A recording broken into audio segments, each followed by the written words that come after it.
जब कोई पैथोलॉजी होती है, परफोरेशन होती है, तो ये लैंडमार्क्स जो टिम्पेनिक मेम्ब्रेन के हैं वो ख़त्म हो जाते हैं। ठीक है, उसके बाद टिम्पेनिक मेम्ब्रेन से एक और रिलेटेड चीज़ होती है नाक की, वाल्सल्वा टेस्ट जिसको हम लोग बोलते हैं। हमें देखना होता है कि टिम्पेनिक मेम्ब्रेन परफोरेटेड तो नहीं है। उसके लिए हम क्या करते हैं कि पेशेंट को बोलते हैं कि आप अपना नाक बंद करो। ठीक है, नाक बंद कर लिया, आपने ओटोस्कोपी डाली, ठीक है, पेशेंट के कान के अंदर। पेशेंट को आप बोलोगे कि मुंह में हवा भरे। ठीक है, उससे क्या होगा कि जो एयर है आपकी शिफ्ट होगी। ठीक है, अगर टिम्पेनिक मेम्ब्रेन इंटैक्ट होगी, ठीक है, तो आपको थोड़ा बल्ज मिलेगा। आप ओटोस्कोपी में देखोगे अंदर से प्रेशर लगेगा, टिम्पेनिक मेम्ब्रेन आपको बाहर बल्ज देगी। ठीक है, अगर परफोरेशन होगी तो कान से ईयर लीक होगी, आपको पता चल जाएगा कि पेशेंट को परफोरेशन है। ठीक है, ये वाल्सल्वा टेस्ट कराते हैं कि देखते हैं कि टिम्पेनिक मेम्ब्रेन परफोरेटेड है कि नहीं। ठीक है, उसके बाद आप पेशेंट की फेशियल नर्व एग्जामिनेशन करते हैं। वैसे हेयरिंग के साथ इंपॉर्टेंट चीज़ें होती है, ट्यूनिंग फोक टेस्ट हम लोग कराते हैं। उसमें पता चलता है कि हेयरिंग लॉस जो पेशेंट को है वो किस टाइप का है। एक होता है कंडक्टिव होता है, ठीक है, एक सेंसरी न्यूरल होता है, दूसरा मिक्स होता है। क्या कंडक्टिव में ये पैथोलॉजी होती है कि जो साउंड है वो कंडक्ट नहीं होता।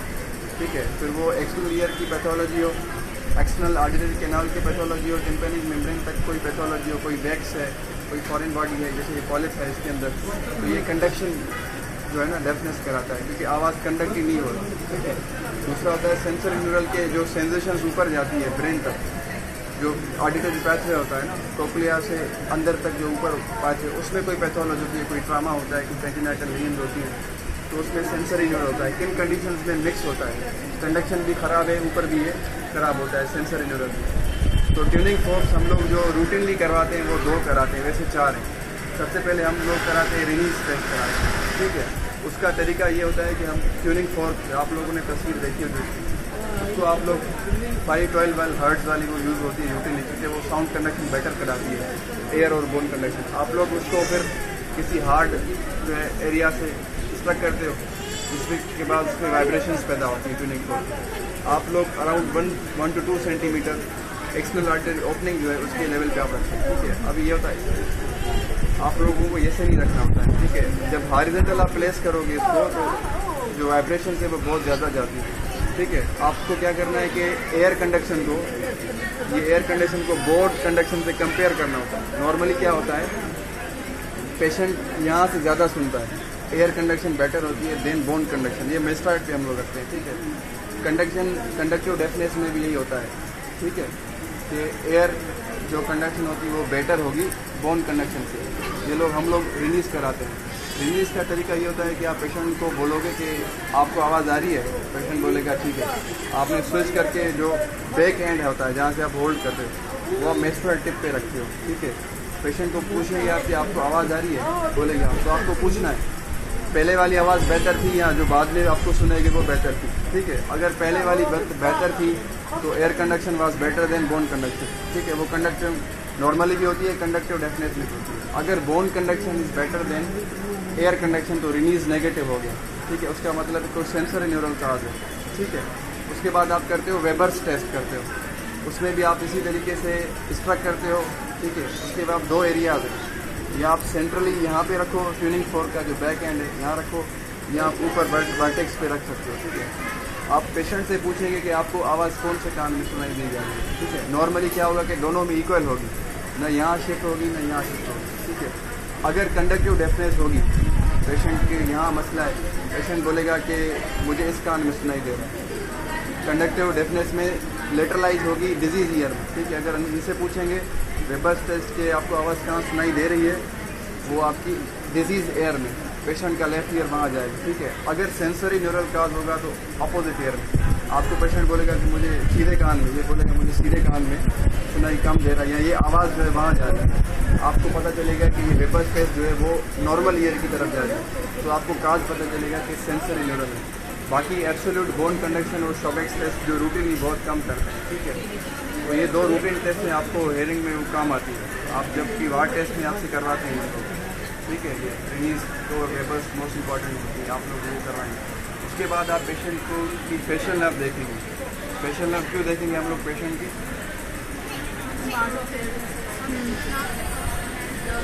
कहाँ से बात होती है, पेशेंट का नाम क्या है? हाँ, पेशेंट Middle ear वहाँ से। से क्रॉस करती है, ब्रेन स्टेम से अराइज होके आपका ये ईयर से क्रॉस करके पिस्टल और मेसर फोरामेना से आके यहाँ पे 5 टर्मिनल ब्रांचेस है।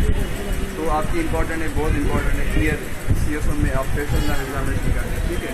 फेशियल नर्व जैसे मोटर है, आपको पता है सेंसेशन भी लेती है एंटीरियर 2/3 ऑफ टंग से कार्डियक टिम्पैनी के थ्रू।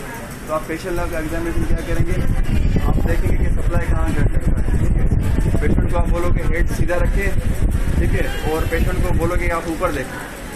अगर यहाँ पे ये फरोइंग व्रिंकल्स बनते हैं तो फेशियल नर्व को आपको इंडिकेशन मिलता है कि इनके हमारा सर सीधा रखे, ऊपर देखिए, ठीक है। सर एक जगह रखें, ऐसे कर सर एक जगह रखें, यहाँ पे से ऊपर देखिए, देखो स्लाइड ये फरोइंग बन रही है पेशेंट को। हम आप ही देखें ऊपर, व्रिंकल्स आ रहे हैं पेशेंट को ये, ठीक है। आप दिखाओ, ऊपर देखो, सर नीचे रखो, ऊपर देखो, ठीक है। ये रिंकल्स बनते हैं पेशेंट में, ये बनते हैं तो ये लॉस होते हैं, इसमें कम है, इसमें कम है, ठीक है।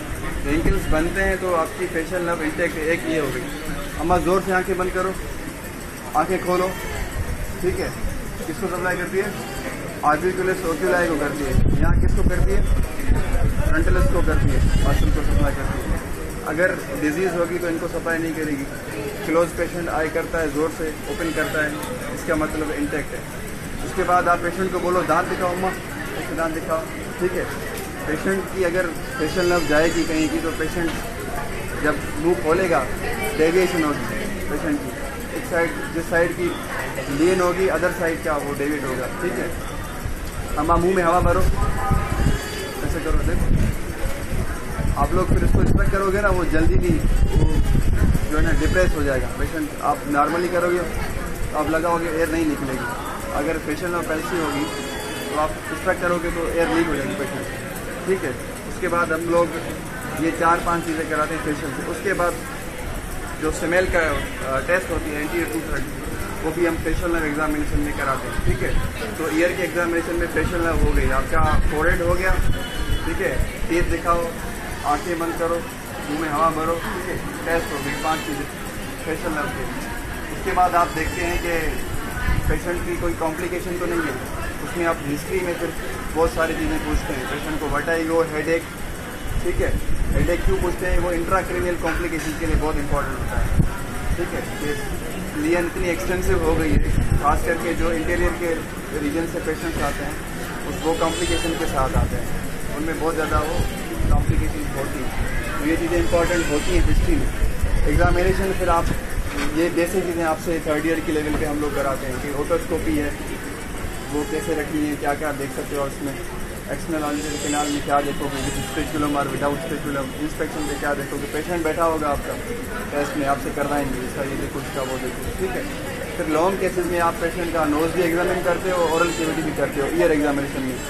वो इसलिए करते हैं कि मोस्टली जो ईयर डिजीज़ होती हैं उसका काज यहाँ होता है, कोई प्री डिस्पोजिंग फैक्टर होता है, डीएनएस, साइनोसाइटिस, एडेनोइड, टॉन्सिलाइटिस, ये होती है, वो रेफर करते हैं पेशेंट को। स्टेशन ट्यूब की पैथोलॉजी होती है, उसके बाद सेकेंडरी डिजीज वहाँ लगती है, ठीक है। सीएसओ में ये पेशेंट आपका हो गया, आप लोग क्या इन्वेस्टिगेशंस कराएंगे कंफर्मेशन के लिए, ये जो आपको ये सिम्टम्स मिलेंगे, ठीक है। ये अभी पेशेंट कॉम्प्लिकेशन के साथ है। वैसे नॉर्मली जो है ना उसमें आपका हेयरिंग डिक्रीज होता है, ठीक है। पेशेंट को डिस्चार्ज होती है लॉन्ग डिस्टेंस, बहुत अरसे से डिस्चार्ज आ रही है, ठीक है। उसके बाद हेडेक हो सकता है, टिनाइटिस हो सकता है, वर्टिगो हो सकता है, पेशेंट को नेजल ऑब्स्ट्रक्शन की हिस्ट्री हो सकती है, ठीक है। आप लोग फिर इन्वेस्टिगेशंस कराते हो, ठीक है। एक इन्वेस्टिगेशन होती है जो बिफोर ऑपरेशन से करवानी चाहिए, वो बेसलाइन है, वो सब में कराते हैं, वो स्पेसिफिक नहीं है। ईयर के लिए मोस्ट इम्पॉर्टेंट ये है कि आप पेशेंट की पस सीएस कराओ, ठीक है। आप ऑर्गेनिज्म देखो क्या है उसमें, ठीक है। उसके साथ आप पेशेंट का पीटीए कराओगे, प्योर टोन ऑडियोमेट्री, उसमें पता चलता है कि पेशेंट की को डेफनेस किस टाइप की है और कोक्लिया पेशेंट का रिजर्व है कि नहीं, या वो डैमेज है, ठीक है। वो फर्दर आपको सर्जरी में का फिर पता चलता है। इस पेशेंट में इसके साथ हम लोग करते हैं examination of year under microscope, ठीक है। उसमें फिर आप डायरेक्ट माइक्रोस्कोप कान के अंदर डाल के पूरा ईयर जो होता है ossicles, muscles, A to Z सब लोग देखते हैं, वो मोस्ट इंपॉर्टेंट होता है। अभी ये पेशेंट है आरल पोलिप पे, आप लोग उसमें माइक्रोस्कोप नहीं डाल सकते, ठीक है। लेकिन आपको बताना है इस पेशेंट में आप सीटी स्कैन कराओगे, सीटी स्कैन टेम्पोरल लोब, ठीक है। उसमें फिर आपको सारा पता चलता है कि पेशेंट को अंदर क्या क्या डिस्ट्रक्शन है, कहाँ तक है, कोल्स्टोमा है, कॉम्प्लिकेशंस है नहीं है, ठीक है, वो आप लोग कराते हैं। इसमें एक्सरे मेस्टॉइड भी कराते हैं, वो इतना सिग्निफिकेंट नहीं होता। उसमें एक दो चीज़ पता चलती है कि पोस्टी मेस्टॉइड जो सेल्स होते हैं वो इन्फेक्टेड है कि नहीं है, और यहाँ पे ड्यूरल वेनस साइनसेस है, उसकी लोकेशन पता चलती है कि ऊपर है या नीचे, फिर वो सर्जरी के लिए इंपॉर्टेंट होता है। लेकिन जो मैंडेटरी चीज़ें होती हैं, बस CS हो गया, PT आपने कराना है, CT scan, examination under microscope is most important, ठीक है। जो ट्यूबरोटिम्पेनिक टाइप होता है उसमें अक्सर सर्जरी की ज़रूरत नहीं पड़ती है, ठीक है। आप लोग मेडिकल ट्रीटमेंट कराते हैं, क्योंकि उसमें क्या करते हैं, पेशेंट की सिम्टोमेटिक पस है, आप उसकी सक्शन कर सकते हैं, सक्शन ठीक है। सिरिंजिंग नहीं कर सकते, आपको पानी नहीं डालना है कान के अंदर। सक्शन और सिरिंजिंग में फ़र्क है। MCQ आता है आपका ये कि आप क्या करोगे, सक्शन करोगे, सिरिंजिंग करोगे। सिरिंजिंग इज़ कंट्रा इंडिकेटेड, ठीक है, when year is filled with the discharge, ठीक है। आप लोग सिरिंजिंग नहीं करोगे, पानी अंदर लगा के पस नहीं निकाल। सक्शन कर सकते हो आप सक्शन ट्यूब से, ठीक है। उससे मेडिकल ट्रीटमेंट होती है, आप लोकल एंटीबायोटिक देते हो, सिस्टमिक एंटीबायोटिक देते हो, लोकल एंटीबायोटिक ड्रॉप्स देते हो पेशेंट को। सिम्टोमेटिक ट्रीटमेंट होती है वो अक्यूट, इसमें जो ट्यूबरोटिम्पेनिक होती है वो रिजॉल्व होती है, ठीक है। जो एटिकोएंट्रल होती है वो कॉम्प्लिकेशन के साथ होती है। इसके लिए ट्रीटमेंट ऑफ चॉइस होती है वो सर्जरी होती है। मेस्टॉइड को खोलते हैं, जिसको मेस्टॉइड एक्सप्लोरेशन कहते हैं हम लोग, ठीक है। फिर उसके टाइप्स होते हैं, सिंपल मेस्टॉइडेक्टोमी होती है, रेडिकल होती है, और आपकी मॉडिफाइड होती है। आपने ट्रीटमेंट में बताना है मेस्टॉइड एक्सप्लोरेशन, ठीक है। पूरा ये मेस्टॉइड बोन है वो ओपन करते हैं, खोलते हैं। उसके बाद पैथोलॉजी जो होती है वो हम लोग डिजीज़ फ्री करते हैं। पर्पज़ होता है कि भाई आप लोग ईयर सर्जरी क्यों करते हो, इसके 3 से 4 पर्पज़ होते हैं। सबसे पहले पर्पज़ ये होता है इस पेशेंट्स में कि ईयर को डिजीज़ फ्री करवाओ, जितनी भी डिजीज़ है वो आप निकालो, ठीक है। उसके बाद जो पेशेंट की कॉम्प्लिकेशंस हैं, कॉम्प्लिकेशंस से पेशेंट को बचाओ, ठीक है। तीसरा ये होता है कि पेशेंट को आप ऑपरेट इसलिए करो कि पेशेंट को डिजीज़ रीअकर ना हो, दोबारा ना हो। लास्ट जो ऑप्शन होता है कि आप हेयरिंग जो लॉस हुआ है उसको प्रिजर्व करो, वो लॉस नहीं होता है। हेयरिंग लॉस जो होता है वो कभी भी इनिशियल पॉइंट नहीं होता कि आप सर्जरी इसलिए करते हो कि पेशेंट की जो हेयरिंग है वो इम्प्रूव हो जाए, उसके लिए हेयरिंग का जो सोल पर्पज़ ये होता है कि सबसे पहले कि आप ईयर को डिजीज़ फ्री करो, डिजीज़ निकले नहीं तो कॉम्प्लिकेशन होगी, पेशेंट में डाल, ठीक है, आप भी खत्म हो गया, ठीक है। बाकी ये चीज़ें आपकी एग्जामिनेशन में हो गई, आपसे पूछते हैं, फिर कभी नोज या ओरल कैविटी का कोई केस होगा तो आप उससे करवा दें, ठीक है। वो लोग बोलते 4-5 लड़कियाँ हैं, उनके नाम अलग से लिख लेना आप लोग, तो लास्ट में वहाँ पे मार्क करके